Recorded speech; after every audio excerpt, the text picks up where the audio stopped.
les mères immigrées ou racisées vont mobiliser des stratégies éducatives puissantes, bien que peu reconnues par les institutions scolaires. Elles insistent sur la valeur du diplôme comme outil d'ascension sociale et elles traduisent et décodent les attentes de l'école. Elles endossent une double responsabilité, transmettre la culture d'origine tout en sécurisant l'intégration scolaire de l'enfant. C'est un peu ce que montre Amy Chua dans The Hymn of the Tiger Mom. Cela produit en fait une forme d'empowerment éducatif qui est silencieux, dans lequel la mère surinvestit pour garantir une place à son enfant dans une société qui bien souvent lui ferme les portes. Et les mères, dans ce modèle-là en particulier, les mères issues de l'immigration vont ajuster ou sacrifient souvent leur propre trajectoire professionnelle au nom de la réussite de leurs enfants. Des études récentes montrent que dans les milieux favorisés, les mères, elles vont moduler leur carrière.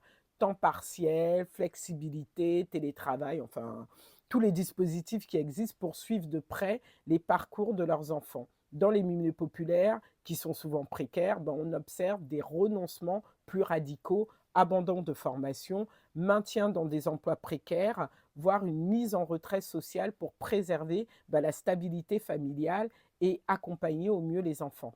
Et cette réalité, elle est accentuée chez les mères seules, parce qu'il y en a beaucoup dans les communautés racisées, malheureusement, qui vont cumuler la précarité économique, la charge mentale du fait d'être maman et l'invisibilité sociale que engendre leur statut.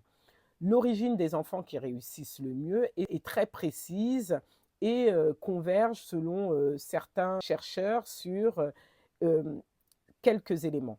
Premièrement, une cohérence éducative, un cap partagé entre les parents. Si les rôles sont différenciés, la mère, elle est hautement impliquée, elle connaît les codes de l'école, elle sait comment s'entourer, elle les comprend.